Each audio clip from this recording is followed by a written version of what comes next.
بسم الله الرحمن الرحيم. الرحمن الرحيم الحمد لله رب العالمين والصلاة والسلام على سيدنا محمد وعلى آله وصحبه أجمعين أما بعد. So as I had discussed last time, inshallah ta'ala, we will begin with the next batch of Sahaba. And as I said, we are not doing a history of the Khulafa al-Rashidun and their era after them. Rather, what we're doing is the lives of the Sahaba. And so we now move on to another Sahabi. And the Sahabi we're going to do today is actually one of the promised 10, one of the Ashara Mubashara. Now, before we jump into his biography, I thought it's useful to remind ourselves and to learn and to study what is this concept of Ashara Mubashara. Where do we get it from? Why do we say that some of the Sahaba are Ashara Mubashara, and what is the evidence for this?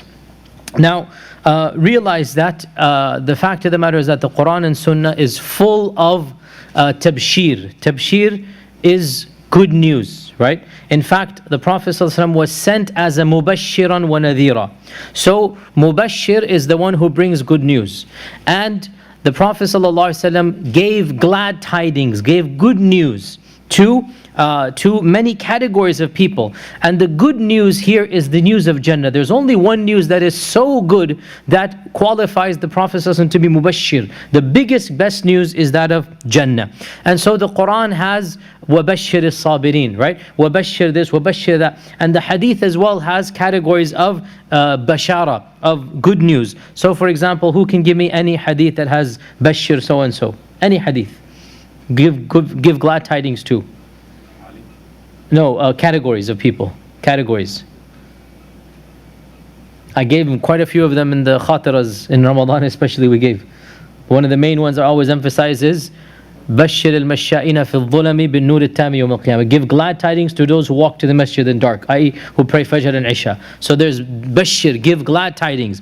Our Prophet as well said, Bashir, give glad tidings to those who say La ilaha illallah from their hearts, that they're going to enter Jannah. And our Prophet gave glad tidings to those who love one another for the sake of Allah. So these are all categories. But what we're interested in it, where did the Prophet give bashara to specific Sahaba? Where did he give good news to specific Sahaba?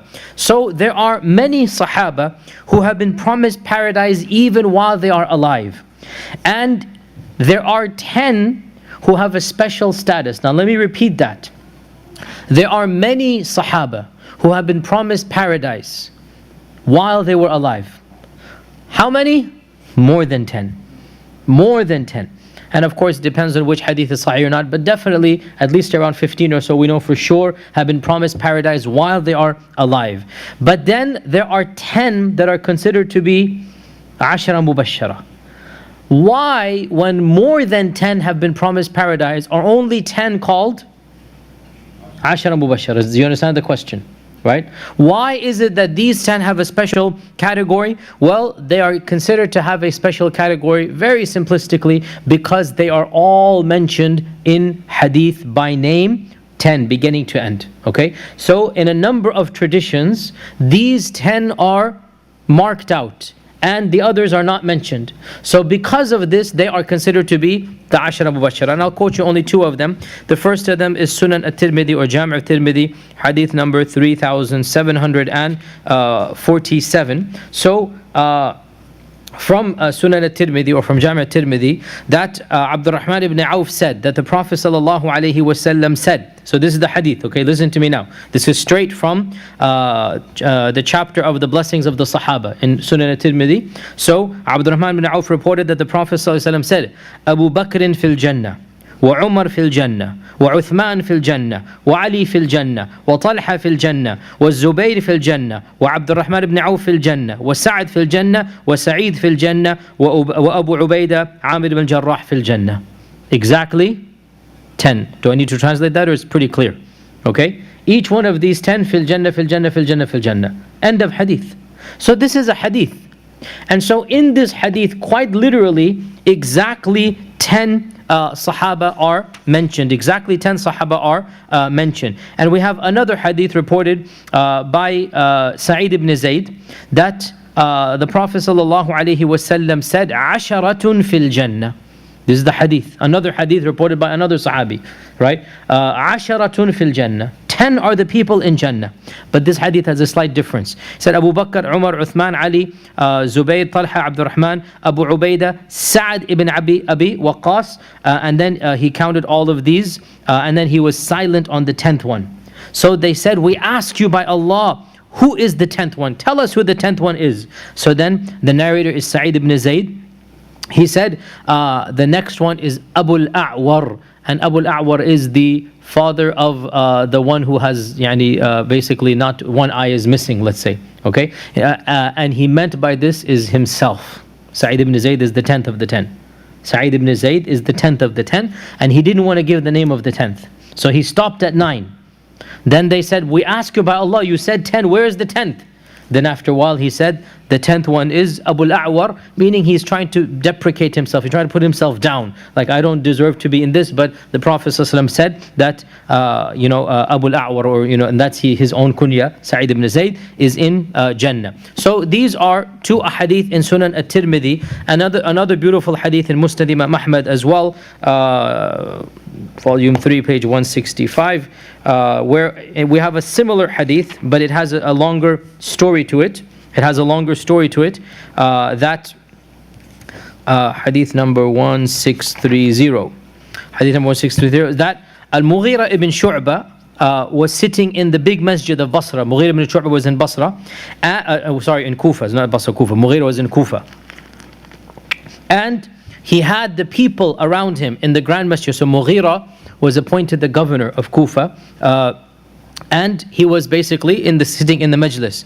And a man came and sat down in front of Al-Mughira, but Al-Mughira put him up close to him. And this is Sa'id ibn Zayd, ibn Amr ibn Rufayl. Sa'id ibn Zayd is the last 10th of the 10.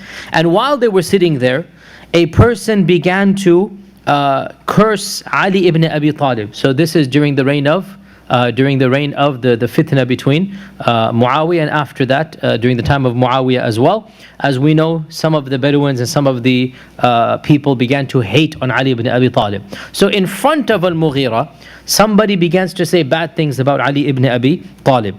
So this person, who is of course Sa'id ibn Zayd, said, aren't you hearing what he is saying? Somebody is cursing Ali and you do not respond back to him. You do not respond back to him. So if you're not going to say something, I'm going to say something. I swear that I heard the Prophet ﷺ say, and my ears heard it and my heart memorized it. So he is now making a qasam here. I know what I heard, my ears heard it and my heart memorized it, and I would never lie about the Prophet ﷺ because my Lord will ask me when I met him. So he is now giving so many building up that I'm not going to lie. That he said, Abu Bakr fil Jannah, and Umar fil Jannah, and Ali fil Jannah, and Uthman fil Jannah, and Talha fil Jannah, Zubayr fil Jannah, Abdurrahman fil Jannah, wa Sa'ad ibn Malik fil Jannah. And the 9th one of the believers, if I wanted to mention his name, I would mention him. And they said, tell us who is that person, tell us who is that person. And so he said, I am that 10th person, or I am the last person that was mentioned. So, and this is Sa'id ibn Zayd. He was, as we said, humble to not put himself. He said, if I wanted to, I could tell you. Then they said, no, tell us. So then he basically said that, okay, I am that person of them. So these ahadith all put together, narrated by multiple Sahaba, explicitly indicate what? That the Ashara Mubashara have been mentioned by name one after the other in one hadith. So therefore, as far as I'm aware, there is no ikhtilaf who these 10 are. These 10 unanimously agreed. Who are they? So please now, one of the things I request all of you to memorize Ashara Mubashara, right? Just like we should memorize the famous battles, we should memorize. So it is not befitting that we don't know the Ashara Mubashara of the Sahaba. Okay? So, number 1, everybody knows. Abu Bakr, 2, 3, 4 we know, okay? Umar, Uthman, Ali, okay? Abu Bakr, Umar, Uthman, Ali. Then after this, there's no tartib per se. There's no order in hierarchy. These 4, their order is because of their khilafah. So we know their order. And as we said, Ali and Uthman radiallahu anhum, they're very close to one another. And so some people from early Islam would prefer Uthman Ali over Uthman, but then eventually the bulk of the majority, they said Uthman over Ali, and the point is that we're very close to one another. But the rest of the 6, there's no specific tartib, okay? So however you memorize them, it is fine, and they are Talha and Zubayr. You can remember Talha and Zubayr that they both died in the Battle of the Camel. So just remember like this, Talha and Zubayr, they are together, they were fought on the side of Aisha in the Battle of the Camel. So there we have 5 and 6, Talha and Zubayr. Then we have Abdurrahman ibn Auf and Abu Ubaidah Amir ibn al-Jarrah, that's 7 and 8. So Abdurrahman ibn Auf and Abu Ubaidah Amir ibn al-Jarrah. And then the last 2, just memorize Sa'ad and Sa'id. Sa'ad, which one? Ibn Abi Waqqas. And the 10th one that most people don't know and they haven't thought about and they don't really know even is Sa'id ibn Zayd.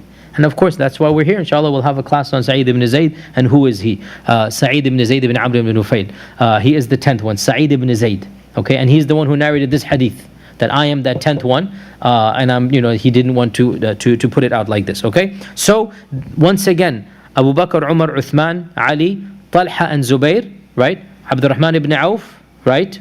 And then Abu Ubaidah Amir ibn Jarrah, and then Sa'ad ibn Abi Waqqas, and then Sa'id ibn Zayd. These are the 10 Ashara Mubashara. Now, one point about them, they are all from the Quraysh. They are all from the Quraysh. Okay? Why do you think this is the case? Not because of astaghfirullah asabiyya or tribalism, but because what they did in Mecca, nobody could make up in Medina. What they did in Mecca and the trials that they had to undergo and the torture and the efforts that they did and their dedication and loyalty, nobody could come close to that, no matter how much they did in the Medinan phase, right? وَالسَّابِقُونَ الْأَوَّلُونَ, as Allah says. The ones who won are early, they're the ones who are the first. The sabiq is the awwal. The sabiq is the ones who are the first, meaning in time. Al-awwal means they won the race. They're in the front. As-sabiqun al-awwaluna. They are the ones who are basically going to go to the highest. So all of them are from the Quraysh. Now very quickly, just to give you a tidbit about their genealogy and whatnot. So the Quraysh, as we know, is many sub-tribes, right? Who amongst these 10 is the closest in lineage to the Prophet ﷺ? Everybody should know. Ali radiallahu anhu, right? Obviously. And Ali is the only Hashimi from these 10. Ali is the only Hashimi from these 10. Then the next close in kin is Zubayr. Zubayr ibn al-Awwam. And Zubayr is from the tribe of Banu Abdul Uzza, and in fact from his mother's side, his paternal aunt I should say, sorry, so his father's sister. His father's sister is Khadija. Okay? So his aunt, Zubayr's aunt is Khadija. Okay? But obviously that's not a blood lineage. That's a lineage by marriage. This is not a blood relationship, it's a relationship by marriage. So Zubayr is from the tribe of Banu Abdul Uzza, and he is the next closest in kin. Then the next is Uthman ibn Affan, and Uthman ibn Affan is from the tribe of Banu Umayyah, as we know, and the Banu Umayyah joins with the Prophet after 4 generations. Okay. Then the next are 2 people. They are both exactly the same, 5 generations between them and the Prophet, and that is Sa'ad ibn Abi Waqqas and Abdurrahman ibn Auf. They are both from the tribe of the Banu Zuhra. Sa'ad ibn Abi Waqqas and Abdurrahman ibn Auf, they are both from the tribe of Banu Zuhra. But Sa'ad ibn Abi Waqqas has a double relationship. So from the father's side, which is how Islam calculates nasab, right? From the father's side, yes, 5 generations. But Sa'ad ibn Abi Waqqas is a first cousin of the Prophet ﷺ through Amina. So Amina's brother is Sa'ad's father. Clear? So Amina is also from the tribe of the Banu Zuhra. Amina binti Wahab, right? So Wahab, this Wahab is Sa'ad's grandfather. Amina binti Wahab. Okay? Wahab is Sa'ad's grandfather. And so Sa'ad ibn Abi Waqqas, they're first cousins with the Prophet ﷺ, but not from the father's side, from the mother's side, Amina's side. Okay, from Amina's side, he is the first cousin of the Prophet ﷺ. And then the next group of people is the Banu Taym. the category of Banu Taym, the tribe of Banu Taym, and there are 2 of these 6 from the tribe of, there are 2 of these 10 from the tribe of Banu Taym. Who is the first of the Banu Taym, guys? Abu Bakr at-Taymi. Abu Bakr at-Taymi. Abu Bakr is from the Banu Taym. Abu Bakr, and can you remind me how many generations do they match up with the Prophet? Very good, 6. Abu Bakr and the Prophet 6 generations. Okay, that's Banu Taym. And Abu Bakr has a cousin, a second cousin, and that is Talha. Talha, and that's what we're going to talk about today, by the way. Talha and Abu Bakr are basically children of cousins, so they're second cousins. So their fathers are first cousins, their grandfathers are brothers. Simple. So Talha's father's father and Abu Qahafa's father, Abu Bakr ibn Abi Qahafa, they are full brothers. So these are 2 brothers, their grandsons. So, and obviously, by the way, even now to this day, we know who our cousins, and many times we know our second cousins. In Jahiliyyah and pre-Islam and in early Islam, this means everything. This means everything. You are defined by your cousins and second cousins. You know exactly how you're related to everybody else. So these are very important factors for early Islam. So the Banu Taym have 2, and that is Abu Bakr and Talha. Then after them are another 2, and they're also related together, and that is the Banu Adi. And the Banu Adi is Umar ibn Khattab, Banu Adi. And how many between him and the Prophet ﷺ? When do they combine? 8. The Banu Adi, 8 between Umar and the Prophet ﷺ. Go back 8 generations, you get the same person. Okay, so we're going back at least 300 years or so, and that becomes the Banu Adi. And Umar ibn Khattab is from the Banu Adi, and Umar's brother, Umar's uncle has a son, and that is Zayd. And so Sa'id ibn Zayd, Sa'id ibn Zayd, they are cousins to Umar ibn al-Khattab. So Sa'id ibn Zayd and Umar ibn al-Khattab are both from the Banu Adi. So let me just clarify. Sa'id ibn Zayd. Zayd and Umar are cousins, first cousins. So Sa'id is 1 level below. Okay, Zayd, his father, and Umar are first cousins. So Sa'id is the younger, he's the youngest of these 10 as well, by the way. So he is the 1 level below Umar. So between him and the Prophet is 9 people, because he has an extra person there. But his father is the famous, Sa'id ibn Zayd's father is the famous Zayd ibn Amr ibn Nufayl, whom we began the seerah with 5 years ago. The first or second, not the first lecture, the second lecture was all about Zayd ibn Amr ibn Nufayl. Remember? Or anybody remember Zayd ibn Amr, or we are completely forgotten? 1 person remembers, alhamdulillah. Okay, that's good, alhamdulillah. Okay, and then there's 1 left, and that is the furthest person, and that is Abu Ubaidah Amir ibn al-Jarrah. And basically his tribe is, his sub-tribe is the furthest sub-tribe from the Banu Hashim out of all of the Quraysh. And in fact, they only meet together at Quraysh directly. So they go back, I think, 10 or 11 generations. So Abu Ubaidah Amir ibn al-Jarrah is the farthest in terms of nasab. But they're all Qurashi. Now, we said these are the 10 that have been mentioned in a hadith, and therefore they get a special status. Okay, are they the only that have been promised paradise? No. Who can tell me other Sahaba whom the Prophet ﷺ said, as they're alive, they're still alive? Who can tell me other names that the Prophet ﷺ said to them something that indicates they are people of Jannah? Number 1, Bilal. What did he say to Bilal radiallahu anhu? So I heard the flip-flop of your footsteps, the slapping sound of your footsteps in Jannah, which means Bilal is of the Mubasharun bil Jannah, but he's not of the 10. Okay? Because the hadith says Asharatun fil Jannah, then it mentions 10. So Bilal is of the elite of the Sahaba, but he's not of those 10. Clear? Okay, so that's definitely 1 person. Who else was told that he would be a person of Jannah? Very good. Al Yasir, right? May Allah make my family as well from the people of Jannah, inshallah. But the real Al Yasir, not this Al Yasir. Al Yasir, Sabran Al Yasir, فَإِنَّ مَوْعِدَكُمُ الْجَنَّةِ. Right? Be patient, O family of Yasir, for verily your place is in Jannah. And that's Al Yasir. So that's Yasir and Sumayya. And then who else is included in Al Yasir? Ammar. And Ammar has a double. He has a double privilege. Ammar ibn Yasir has a double privilege. Not only does he come under Sabran ala Yasir, but there's another hadith about Ammar, right? That you're going to die a shaheed and the Baghiya group is going to kill you, right? So there's another blessing in that one, even though that one is not explicit about Jannah. But it's still an indirect blessing that you're going to die a shaheed. And when the Prophet says that, then what does that mean? So it's like 1 + 1 = 2. He didn't say directly to Ammar other than Sabr and Ali Yasir, but the point is when you get that prediction, what does that imply? It implies basically Jannah. So we have Ammar ibn Yasir. Who else was given, and Ali Yasir, who else was given the good news of Jannah? Who? By name who? Which one? How? Where? What? Give me a name. So, you have 4 But where? women. Where? Hadith. Okay, so that's good, but there's a more explicit hadith.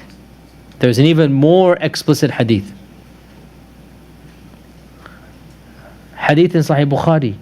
The Prophet is in Mecca, and he's sitting with Khadija, and he says to Khadija, Jibreel has come to me to give salams to you from your Lord, from Allah subhanahu wa ta'ala, and to give you glad tidings of a house in Jannah in which there is no tiredness and no noise. Okay? The hadith is in Bukhari. So this is good news for Jannah. Khadija explicitly got told you're getting into Jannah. Okay? Who else? Fatima, indirectly, yes, that is true. Very good. Hassan and Hussein. Hassan and Hussein, the both of them. The hadith says, Hassan and Hussein, Sayyida shababi ahlil Jannah, wa abuhuma khayran minhuma. Hassan and Hussein, radiallahu anhuma, are the leaders of the young men of Jannah.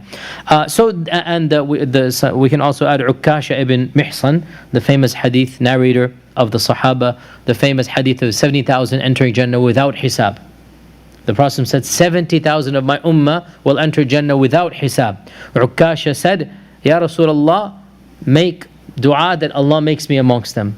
So the Prophet said, you are amongst them. Then another man stood up and said, make dua as well for me. And the Prophet said, Sabaqaka biha Ukasha. Ukasha was the first. That's it. I can't keep on opening this door. Okay. So Ukasha has been told, you are amongst them. So that's another person. And there are maybe a few others that are. Now, there are quite a few who, when they died, their families were told that they are in Jannah. Okay? There's a big difference between being told yourself and then you've moved on and their families are told.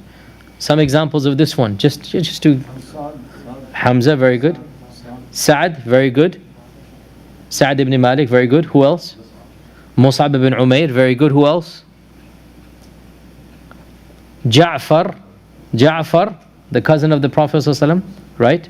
Ja'far, he went to the house of Ja'far, remember? He rubbed the yatim of Ja'far and he said, Allah has given your father wings instead of his arms in Jannah, right? So we have Ja'far as well. Jabir ibn Abdullah was told his father, Abdullah ibn Haram, is in Jannah. So Jabir was told, he was very sad. His father had died. He had left like 7 sisters, no brothers. So he has 7 sisters to take care of and no brothers.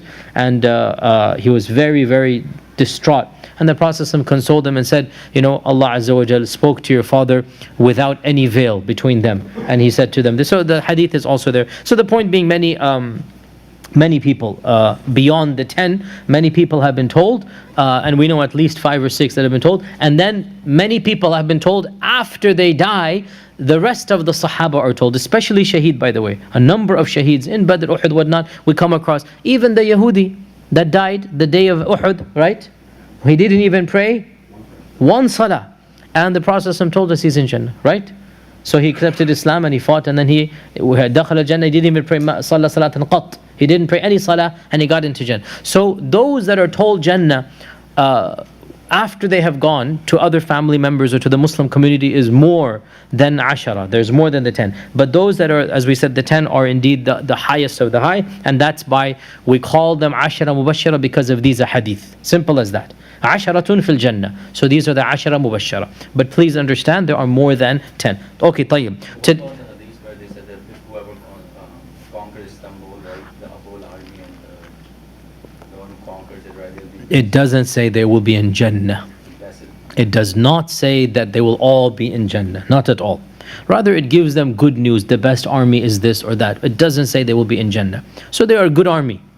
It does not mean each and every one amongst them is automatically going to enter Jannah. It's just a blessing that the Prophet is giving to that entire army. طيب, so today inshallah ta'ala, with that long introduction, because we needed that, because now for the next few weeks we'll be doing the rest of the 6, right? So today inshallah we'll finish up one of the 6. Now obviously, because none of these other 6 really held positions of political power, they weren't prominent politically, so the ma'lumat, the knowledge about them is much less compared to Abu Bakr, Umar, Uthman, Ali radiallahu anhum. And we will see this when we get to the later Sahaba. We might even combine 2 or 3 Sahaba in one lecture. That's all we know about them. So subhanAllah, we just know their name and biography and basic things. So today inshallah I will choose the 5th of them, and that is Talha Ibn Ubaydullah, who is typically mentioned as the 5th of these, even though we said there's no actual tartib. But if we were to posit a tartib, no doubt Sa'id ibn Zayd will be the last, because there is the least knowledge about him, and because as well he was the youngest really of the 10. So even though they're all Ashra Mubashara, but still there's no. And then as for the 5th, if we had to put somebody, then yani Talha and Zubayr, the both of them really are together, and they're always mentioned together. Talha and Zubayr are also very good friends together. So today we'll do Talha, and inshallah next Wednesday inshallah ta'ala we will do Zubayr ibn al-Awwam. So Talha ibn Ubaydullah.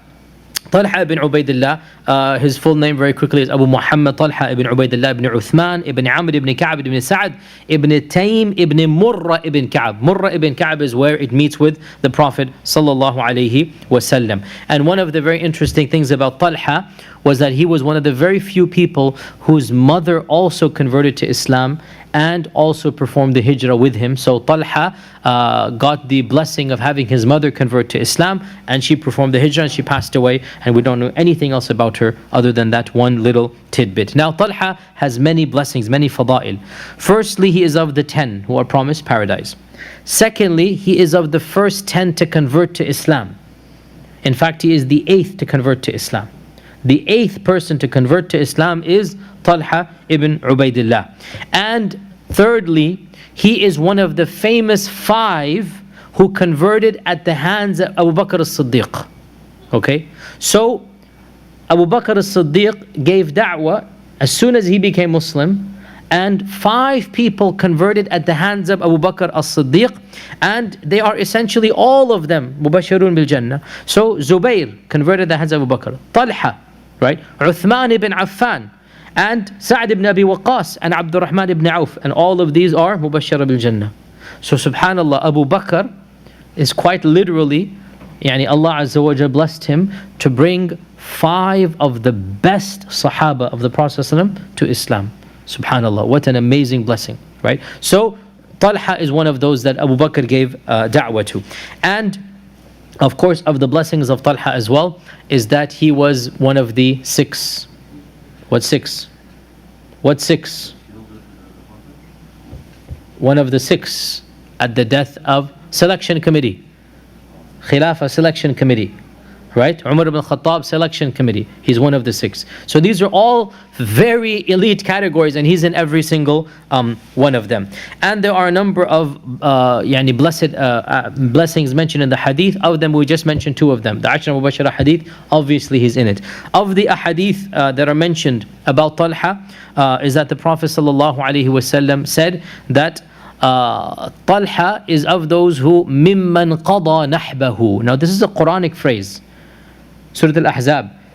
فَمِنْهُمْ مَنْ قَضَى نَحْبَهُ وَمِنْهُمْ مَنْ يَنْتَظِرُ. There are some of the Sahaba who have fulfilled their covenant with Allah, and there are others who are waiting to fulfill it. فَمِنْهُمْ مَنْ قَضَى نَحْبَهُ. So this is a Quranic phrase, and the Prophet once pointed to Talha and he said, this person is of those, Talha is of those who have قَضَى نَحْبَهُ. He has fulfilled his promise to Allah and passed the test. In other words, he's basically being told, you passed the test.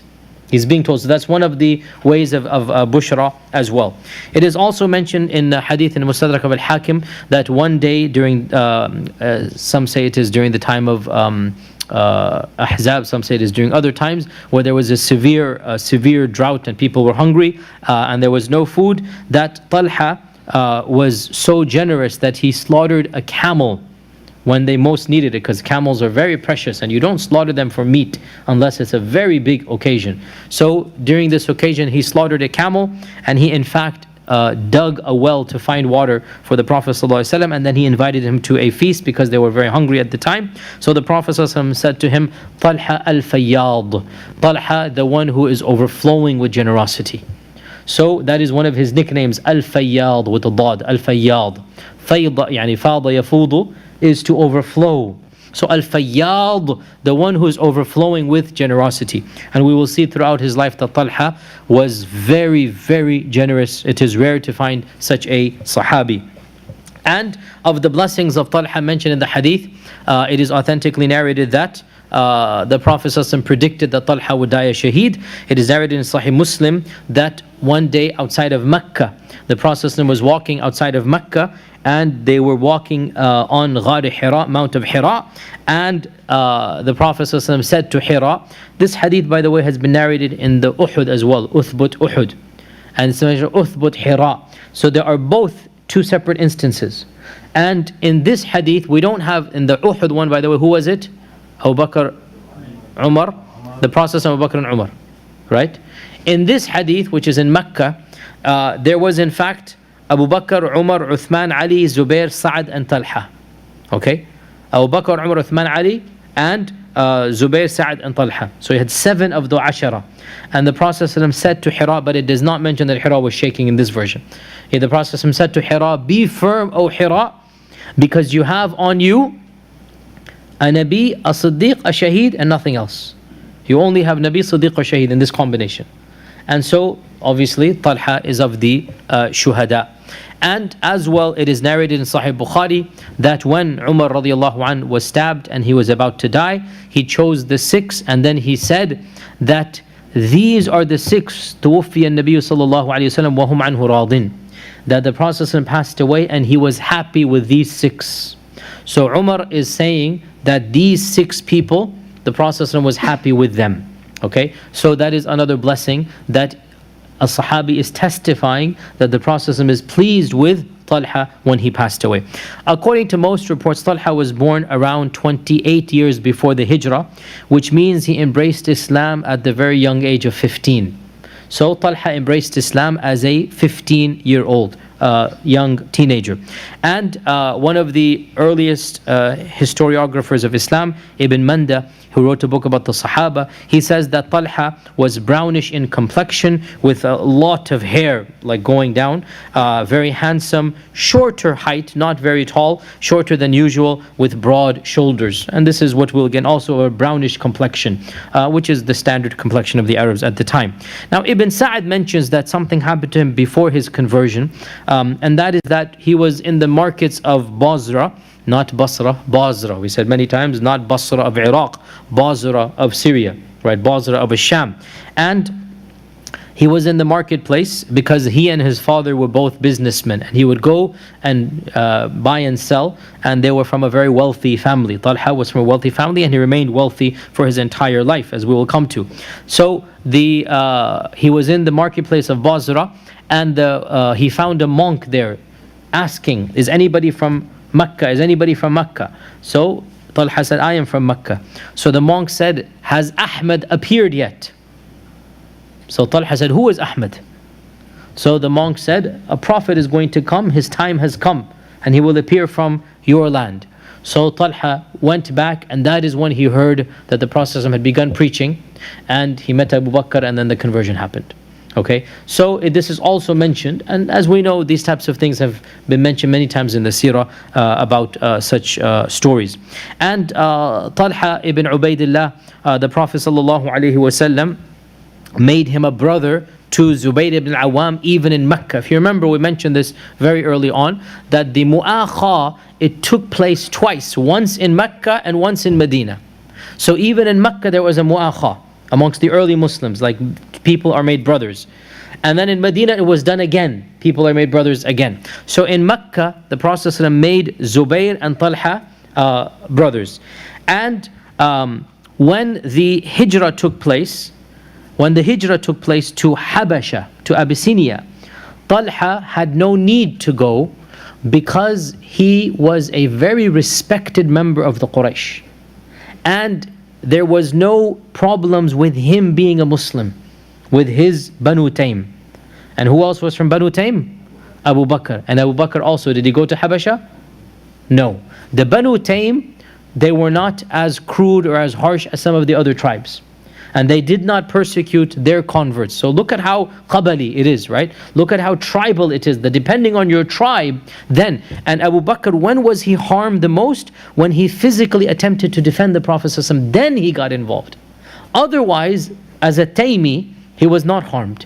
And Talha, we don't read of any actual persecution done against Talha because, number one, he was from the tribe of Taym. Number two, he himself was socioeconomically, his father was wealthy. And you know, when you're wealthy, you get privileges. This is the reality of the world that we live in. When you have that money, that you get those perks. And his father was a wealthy man, and Talha obviously is also involved in the trade. So it does not appear that we don't really find that Talha faced the type of persecution, that the physical persecution that some of the other early Muslims were not from the Quraysh faced. And that's why, by the way, look at who were the people that were suffering the most: the non-Qurashi, and especially the non-Arabs.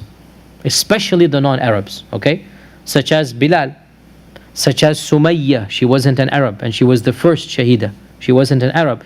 And Yasir was technically an Arab, but you know how their Unsuriya and their Jahiliyyah was. He was from the lowest Qabila of Arabs, very low class of Arabs, so he wasn't considered to be a high stock of the Arabs. And so there was no problem getting rid of him and killing him as well. And Ibn Mas'ud was also harassed and intimidated, and he wasn't from the higher. So you get the point here.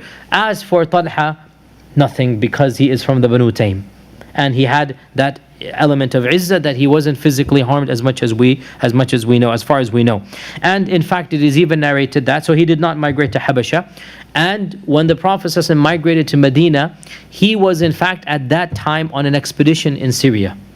So what this indicates is that he is still buying and selling as a Muslim, and he's not getting that type of persecution that some of the other Sahaba had. And this is, subhanAllah, ذَلِكَ فَضْلُ اللَّهِ, that's Allah blessed him, that his tribe was more cordial and accepting than other sub-tribes. So he didn't have that type of persecution that the others did. So in fact, he's actually in Syria, and it is said that on the way down, when he passed by Medina, he heard that the Prophet ﷺ is coming to Medina, but he didn't get him in Medina. Then he met Abu Bakr and the Prophet ﷺ outside of Medina by a day or two. So he met them on the way down. Now that they're so far away, so they're not hiding anymore, they're rushing to Medina. So Talha tells them that the people of Medina are waiting for you.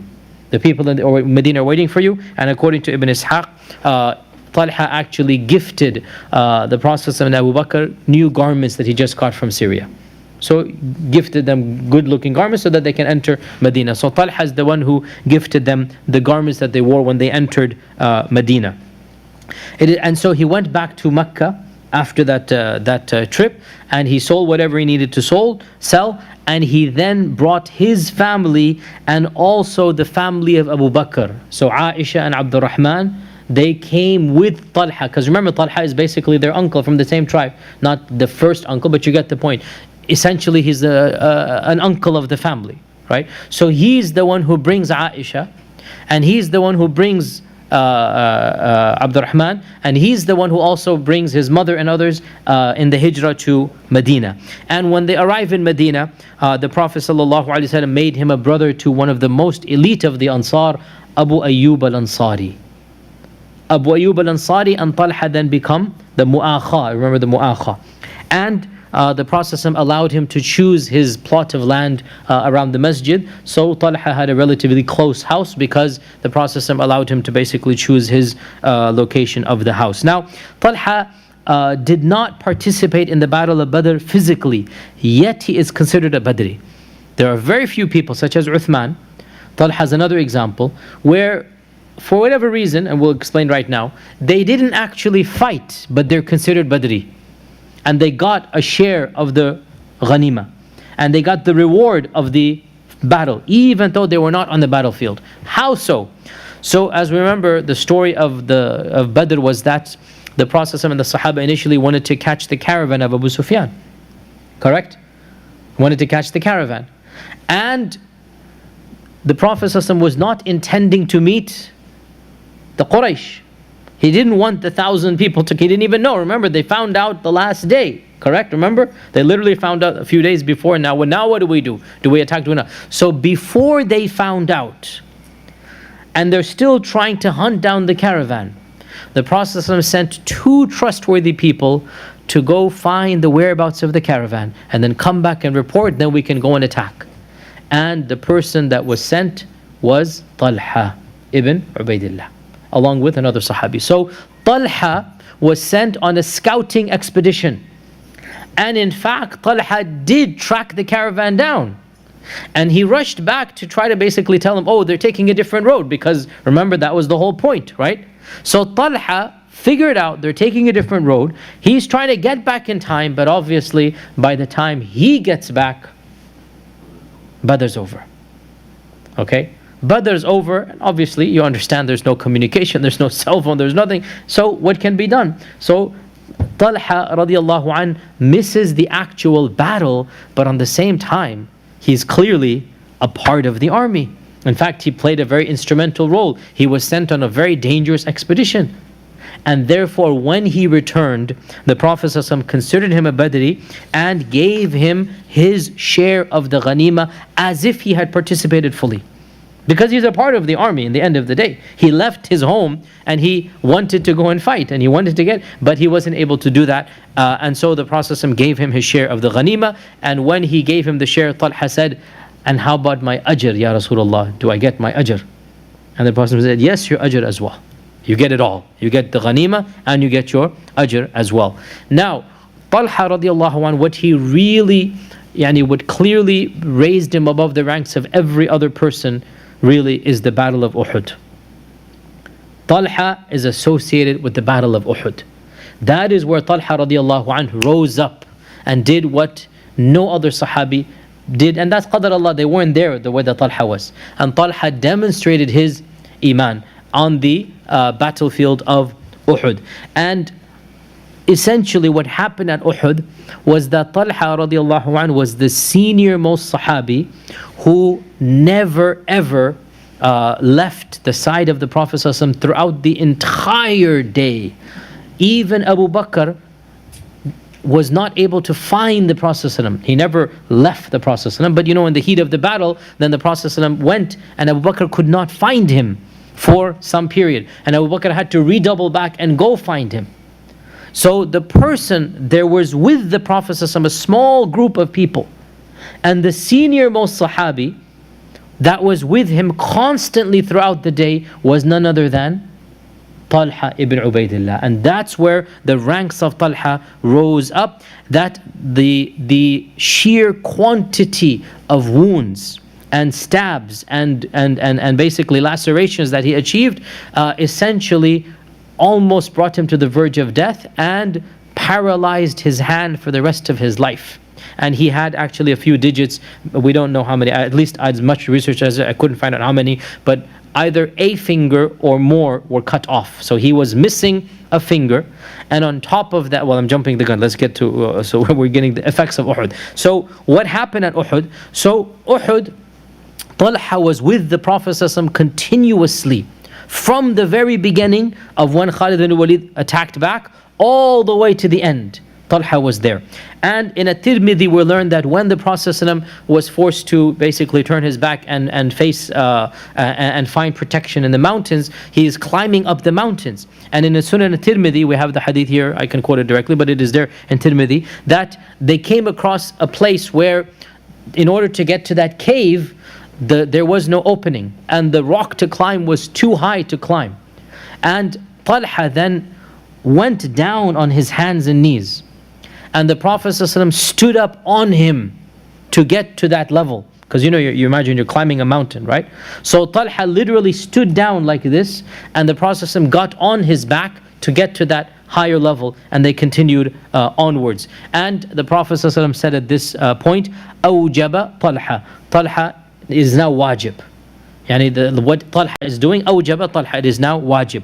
And Talha as well, it is narrated that when they got to that cavern, that cave, we know, and I mentioned this in the Battle of Uhud, we did this, there were at least 11 of the Ansar and Talha, and a few more. We don't know their names.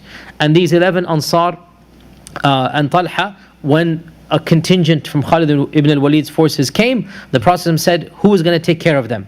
And Talha stood up and said, me. And the Prophet said, sit down. So another Ansari said, I will do it. So he went out and he kind of deflected, protected, and they went on, and then he was killed.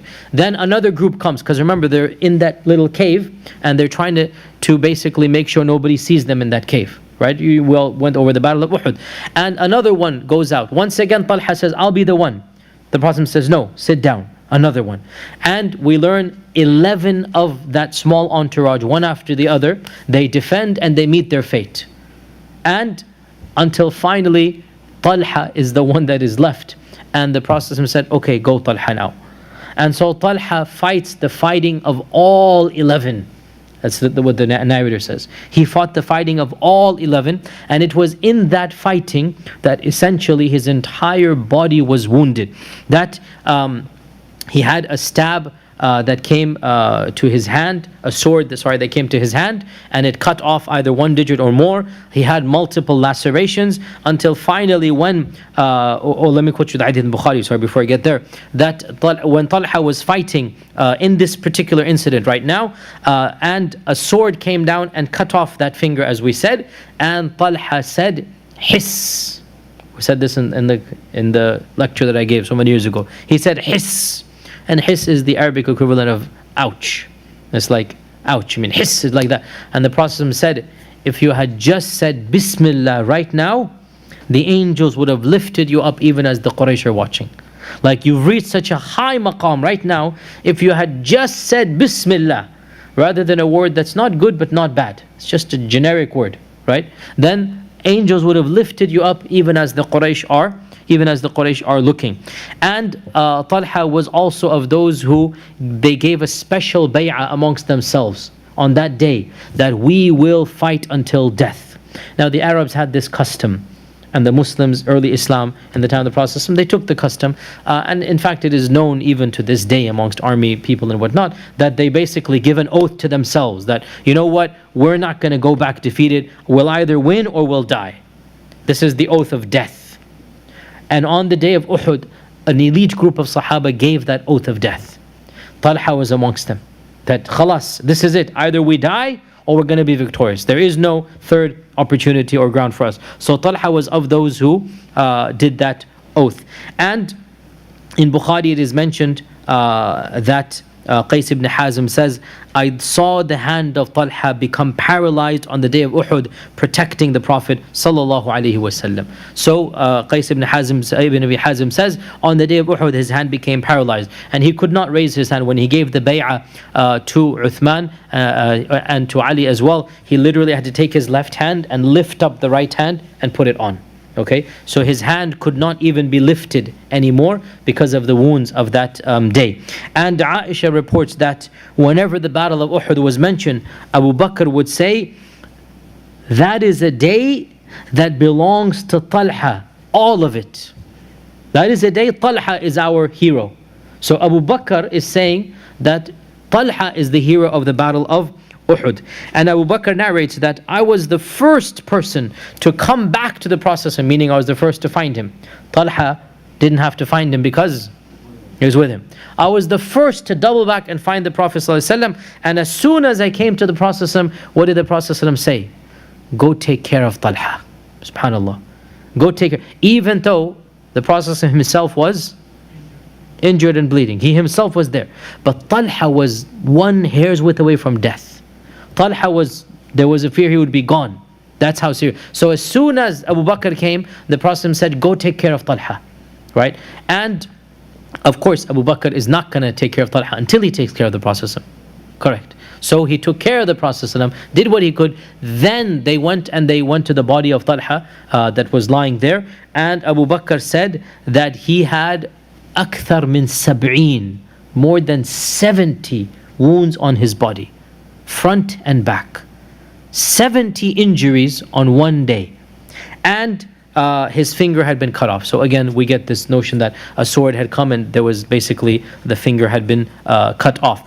And in the Mustadrak of Al-Hakim, in a hadith reported by the Prophet in a hadith that the Prophet said, that the Prophet said, I remember on the day of Uhud, a time came when all I could see was Jibreel on my right hand side and Talha on my left hand side. There was nobody left. We just mentioned everybody had died from the Ansar. So there was a time, the only person I could see, Jibreel and Talha, that were protecting me. And so on the day of Uhud, and of course we also learned that Talha as well was shielding the body of the Prophet from arrows, right? And that is more than one person. Sa'ad as well did this, but Talha as well did this, right? So Talha as well was one of those who is shielding the body, and that is why there were wounds on the front and on the back. Because whatever he's trying to do, whenever he tries to see something, whatever he can do, he's putting his body between what's coming and the Prophet ﷺ, and that is why there are so many 70 wounds. So because the Battle of Uhud wounded him so severely, Allah knows best, this is my analysis, we don't find anything after the Battle of Uhud of him doing, he participated, means his name is on the list, but we don't have any specific deeds, and that makes complete sense. His hand is not his right hand, you cannot do anything with it. So he's physically there, he's doing whatever can be done, but he's not at the forefront. He can't be. He's now, what is the term? I don't want to say disabled, but you get the point. He's not slightly handicapped, even the word handicapped, I don't know, is he fully handicapped? You get the point. He's like, he cannot be at the forefront anymore because of the Battle of Uhud. Nonetheless, he actively participates, let's put it this way, in every single other battle. And he dons the armor and he goes to the battlefield, but we don't have specific incidents, and it's understood why we don't, because he could not be at the forefront. So he's at the Battle of Khandaq, he's at the conquest of Mecca, he's at the Treaty of Hudaybiyah, his name is in all of these. But as far as I could research, we don't have any specific incidents coming from it. And again, this makes complete sense, that his bravery is not going to stop him from going, but at the same time, he should not be at the forefront anyway, because that's not the best warrior at this point in time because of what happened to him at Uhud.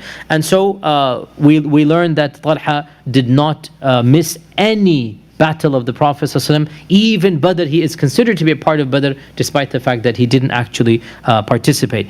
And then during the time of the Khulafa al-Rashidun, Talha was the one who, when Abu Bakr was dying, and he went to every Sahabi was called to him, Talha was also called, and he said, what do you think of Umar al-Khattab?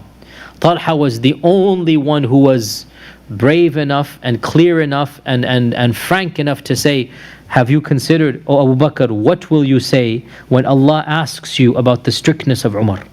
And look at even the question, subhanallah. He's not even saying, don't put Umar, he's too strict. Rather, he is saying, do you have an answer to this question? That when Allah will ask you, you appointed Umar and you knew he was strict, right? What will you say? And he was on his deathbed. Abu Bakr got up and he said, I will say back to Allah that, oh Allah, I put the person that I trusted the most of the ummah of Muhammad ﷺ in charge. It means I know I'm going to have this response ready. So the point for us is the frankness of Talha. And who other than Talha could be so frank and blunt that he's not against Umar, astaghfirullah, but he's saying, oh Abu Bakr, are you sure because of this one characteristic? So the only person who was that brave and that frank and had the standing to actually say this is Talha ibn Ubaydullah. And then during the time of Umar, of course, as well, Talha plays a role amongst the viziers. Basically, these group of Sahaba, they're like the advisory committee. There's no parliament, but what the closest we'll have to an advisory committee. Talha is of let's call it the inner circle of Umar al-Khattab. When Umar passes away, of course, Talha is in the six, as Umar says, that these are the 6 people the Prophet ﷺ died, and he was pleased with all of them, and I know all of them. So these are the 6, he's in the 6, and as we all know that within a day, these 6 came down to 3 because each one nominated somebody that they would rather have, and Talha was the first one to get out. And Talha was the first to get out, and he nominated Uthman ibn Affan. Okay, so Talha nominated Uthman ibn Affan and he said, I don't want it anymore. Then it was Uthman, Ali and Abdurrahman ibn Auf, remember, right? And then Abdurrahman ibn Auf said, would you agree if I get out that I will decide between the two of you? And then, 3 days went by, okay? But the point is, Talha was of the first to say, I don't want it. You can have it, Uthman, have my share, and I'm out. And the same happened with the three others. So, Talha was the one who nominated Uthman. However, and we mentioned this in the time of Uthman's lecture that I gave, he became mildly critical of some of the policies of Uthman towards the end of Uthman's life, radiallahu anhu. Okay? So, Talha, radiallahu anhu, disagreed with some of the policies of Uthman, and perhaps at the beginning, when it wasn't clear what was going to happen, perhaps he was maybe physically in the crowd when Uthman could still come to the masjid and when it was like a negotiation. Once the crowd became rowdy and violent, Talha went away. So Talha was definitely not a part of anything that happened physically. But unfortunately, because of the association from the beginning, this kind of left a bitter taste in the Umayyads, early Umayyads. Okay? Because Talha, radiallahu anh, was of those who mildly criticized in the beginning, and he sympathized with some of the complaints.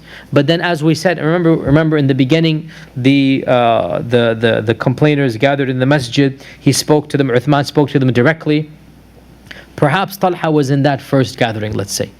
But once the siege began, Talha has nothing to do with this at all. And no Sahabi participated, much less Talha, in the spiraling out of events that took place. But nonetheless, this is what happens, unfortunately, when tongues wag and people talk and whatnot. So he was kind of sort of linked with them, even though he did not actually have a part in the actual physical, if you like, blockage of the house, much less with the actual killing of Uthman. And therefore, when Uthman radiallahu anhu was massacred, Talha felt immensely guilty. The guilt was massive in him. And that is why, eventually, what did he do? He was one of those, along with Zubair, who went to Mecca to visit Aisha when she had not come back from Hajj. And then all of them said, we can't continue like this. 6, 7, 8 months have gone by.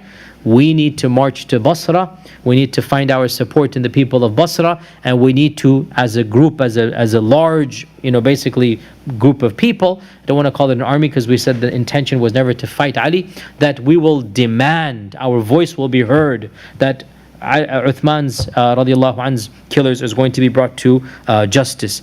And so Talha radiallahu anhu, it is narrated that on the day of the Battle of Camel, he basically said something similar, that, I didn't defend Uthman the way that I should have, but today I will defend him the way that I should. So this clearly shows that Talha radiallahu anhu was not sympathetic to the crowd that went beyond what is acceptable. As we said, it is acceptable to disagree with the policies of the Sahaba. That's not beyond the pale of Ahl Sunnah wal Jama'ah, right? You can agree or disagree. And Talha disagreed with some of the policies of Uthman, so be it, okay, we're allowed to disagree. But obviously when the situation spiraled out of control, Talha had nothing to do with that, but still he felt guilty that for whatever thing that he was, and again, to be honest, we don't even know what role or whatever, how much he was, but nonetheless, in the beginning of the siege, in the beginning of the crowds coming, Talha radiallahu anhu was associated with them. There is an assumption that maybe those crowds used his name more than they should have.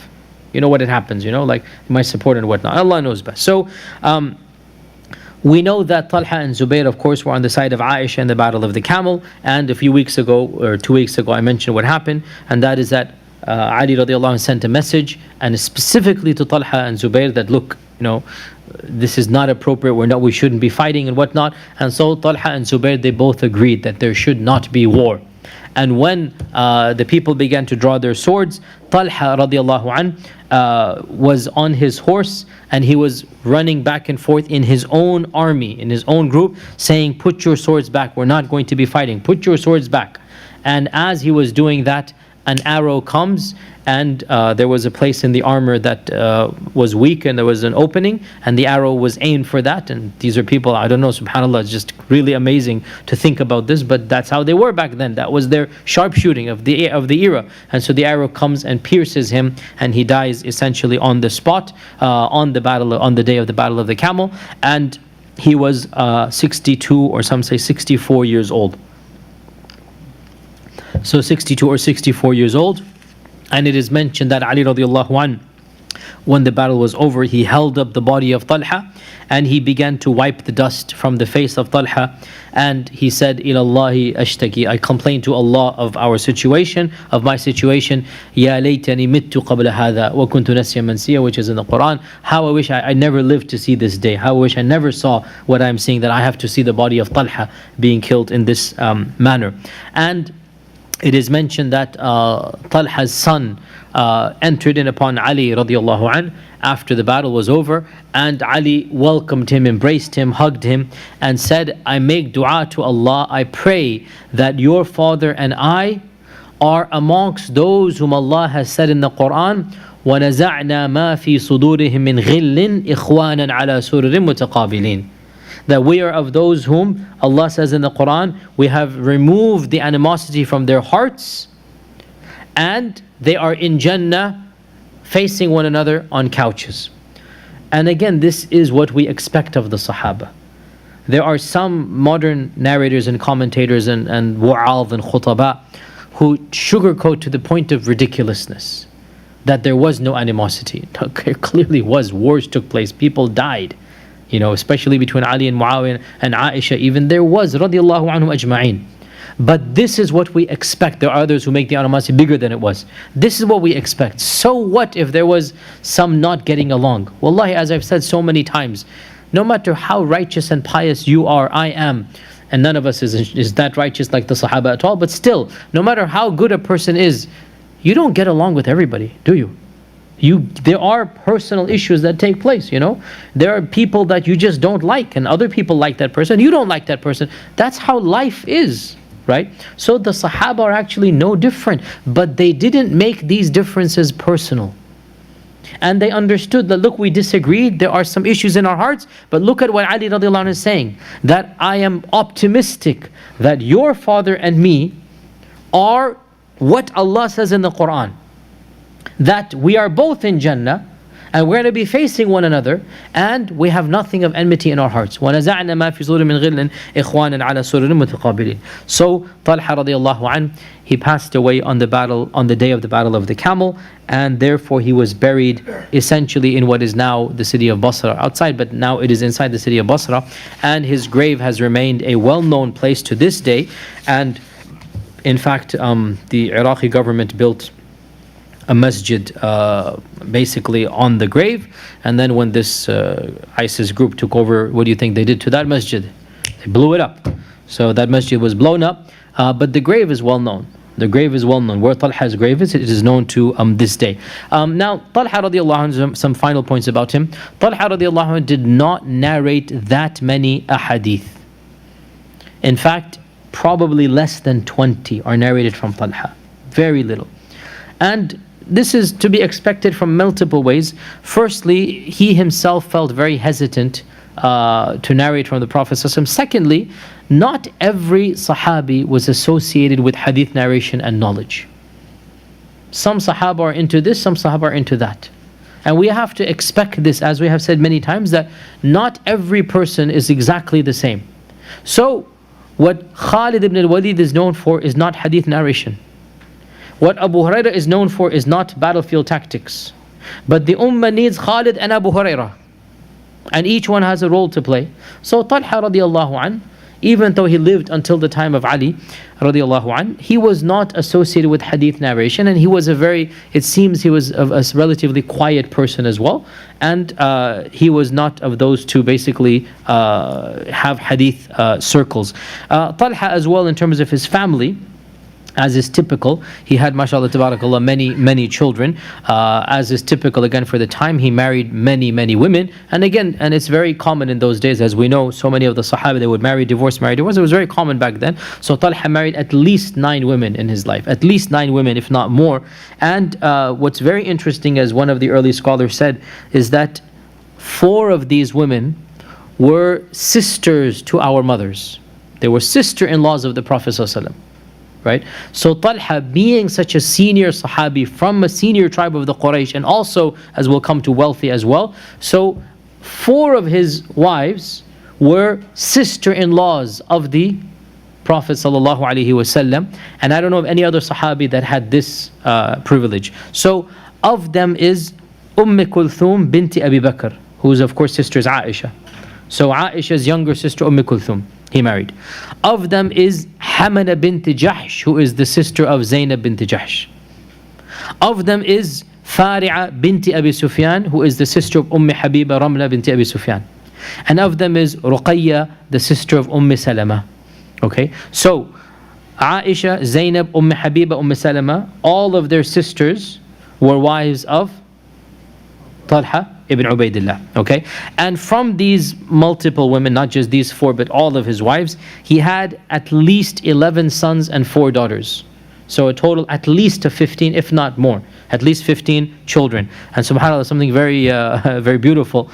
He loved to name his children by the names of the prophets. So when you look at the books of Tariq and the books of they're called the Tarajim of the Sahaba, the biographies of the Sahaba. So his sons are Muhammad, Musa, Yaqub, Ismail, Ishaq, Zakaria, Yusuf, Yahya, Isa, and on, mashallah, tabarakallah. So he loved to name his children the names of the Sahaba. The names of the Prophets. So essentially all of his children are named after the Prophets. And finally, Talha radiallahu anh was of the wealthiest companions and also of the most generous. He was extremely wealthy, rivaling Uthman ibn Affan, and he was extremely generous as well, rivaling Uthman ibn Affan. But Uthman probably preceded him in his generosity, but maybe Talha was richer than Uthman, maybe. And again, who was going to calculate that? But Talha was definitely of the wealthiest of the Sahaba, and at times he would dress according to his wealth. One of the Tabi'un reported that he once saw Talha wearing a garment that was worth at least 1,000 dirhams. At least 1,000 dirhams. And another Tabi'i said, I do not know of anyone whom money comes to easier without any effort like Talha. Money just comes to Talha. And along with this wealth, there was generosity, the likes of which as well are legendary. In one narration, Ibn Sa'd in his Tabaqat, he mentions one particular incident that caused Talha to donate in one night all the wealth that was in his house. And somebody asked, how much was it at that time? So he responded, not Talha, but the servant who did it, 400,000 dirhams in one night. 400,000 dirhams were given in one night. And one year when the people of Medina were facing a food crisis, Talha single-handedly purchased grain for the entire city of Medina and fed the whole city from his wealth. So when Allah Azza wa Jal gives and you are that generous, what's going to happen? Allah will give you much more. And that's what we see in the life of Talha. That literally, and subhanAllah, when you look at the ideal, so money is coming to them. Literally, we can say that people like Talha were the equivalents of multimillionaires. But you can see that their heart is not attached to the money. You can see it in their lives and in their generosity. And this is the epitome of imaan and taqwa and of richness. Have all the money, but your heart is not attached to that money. And it is also mentioned that when he passed away, they couldn't calculate the number of wealth that he had, and according to one, it was 100 of 100,000 coins, like we would say like 1 million or 10 million coins, right? And he had hundreds of properties and wells. So this is quite literally what we would call a multimillionaire. To own properties and wells and hundreds of thousands of coins. This is something that, think about that. But at the same time, one of the most famous tabi'un, As-Sa'ib ibn Yazid, he said, I accompanied Talha while he was traveling and in his house. I was with him. And I never even heard of anybody who was more generous than him in wealth. He would give money and clothes and food like no one else. So this is a very famous tabi'i, As-Sa'ib ibn Yazid. Everybody knows him who knows hadith. He's a very famous narrator. And he narrates from Talha and others, Sahaba. And he goes, I never even heard of somebody more generous. Like literally, wherever he'd go, he's giving money and food and clothes. He's not just generous with money. Whatever he has, he's sharing with other people. So this is Talha Ibn Ubaydullah. And this is honestly pretty much all that we know about him. Very else little is left other than to quote some hadith or whatnot. But really, this is all that we know about Talha Ibn Ubaydullah. And definitely one of the people that we should now memorize his name. One of the Ashara Mubashara, a person whom we admire immensely and greatly respect. Just a quick footnote. And not that we care, but we should just know that the other group, the non-Sunni group, unfortunately their stance towards him is the exact opposite as our stance. And that is because Talha was on the side of Aisha fighting against Ali. And so, astaghfirullah, we should just know this. From their perspective, he is not even a Muslim. La hawla wa la quwwata illa billah. So they say that particular Sahaba are not Muslim, and of them is Talha because he was on the other side. And this is an exaggeration in the case of Ali ibn Abi Talib. And look at how different Ali radiallahu anh is from those who claim to be his followers and his Shia. Look at the difference of Ali and those who claim to be his followers. Ali radiallahu anh himself holds the body of Talha and he wipes the dust from his face. And he says, Ya laytani mittu qabla hada. And he says, I wish I had never had to see this day. And when Talha's son comes, he goes, I am positive, inshallah, arju. It means I'm optimistic that your father and me will be in Jannah together. And the people who think they are partisan of Ali, their view is the exact opposite of Ali radiallahu anh. And that is why I keep on saying, we are the true Shi'atu Ali and Shi'atu Hussein. I say this over and over again. We are the ones who give them the respect they deserve, and we believe in them the way they deserve to be believed in, and we follow their perspective even of the Sahaba, because they did not make takfir of any of the Sahaba. Even Ali and Muawiyah did not make takfir of one another. So we are the ones who truly support and follow them, and we are the people who love all of the Sahaba of the Prophet sallallahu alaihi wasallam. Inshallah, with that we will conclude for today, and then next week, inshallah, we'll do the Hawariyu Rasulullah, the disciple and the one who protected the Prophet sallallahu alaihi wasallam, and that is Az-Zubayr ibn al-Awwam. Inshallah, with that we break for Salah. Oh, one point about our halaqah. So the Tuesday halaqah. The Tuesday halaqah, I have been advised, and I agree with this 100%, that it should not be on Tuesdays. And that is because it is difficult for many of you to come. And we know from our experiences as well that we don't get a large group on Tuesdays. Rather, what has been advised, and I completely agree, we should scrap the Tuesday format. And rather, once a month, we have a half-day Saturday. And we intensively study whatever I wanted to do over 6 weeks of Tuesday, 1 hour each. We basically do an entire half day, and then we continue another Saturday of another month. So inshallah ta'ala, that is what we're going to be doing. Probably the second or third week of October, we'll get an email advertisement. Inshallah, we will be doing an intensive halaqah all day Saturday, inshallah. As for the topic, then will be decided in the next few days, inshallah. Oh, go ahead. Bismillah. Sorry. One quick question, and yes and no answer, whether Najashi is included in those because he was preyed upon. That was the first, whether is he in the list of those going to Jannah? The second question is, those, the Ashra Mubashira, they mentioned the first four in the same sequence based on, you said that they are Khulafa. But when the Khulafa was selected, this was obviously, they didn't enjoy the extra hierarchy because there was a different process for all four Khulafa. So this was, the list that you provided have the four names. The top four are the same in both the lists. But that wasn't relevant in the selection of the caliphs because... So I'll answer your second one first. Actually, some narrations of the hadith mention Uthman and then Ali, and some mention Ali then Uthman. But even then, the selection was the Umar's selection. If it was known that this would be the sequence of That's because the Sahaba did not think that the hadith was any sequence. Exactly. That's what I was saying. Yeah. They didn't assume the hadith implied a sequence. So they didn't use it in this process. As for your question about Najashi, so again, there are people whose assumption is that indeed they are in Jannah, but nothing explicit has been narrated, right? So the fact that the Prophet prayed over Najashi and he said, he is your brother in faith, clearly it's there. But the explicit wording that Najashi is in Jannah has not been narrated. So he doesn't get that status as the rest of the Sahaba. Abu Bakr fil Jannah, wa Umar fil Jannah, wa Uthman fil Jannah. That is for the Ashra Mubashshar. The people who were not amongst the 10, but in there, or there were indications that they are going to Jannah even after the death. You mentioned these different categories. So we call them Mubashsharun bil Jannah. Yeah. But we don't say the Ashara Mubashshara. As I said in the beginning, the Ashara Mubashshara are a separate category. But the Mubashsharun are more than Ashara. So we call them all Mubashsharun bil Jannah. Inshallah.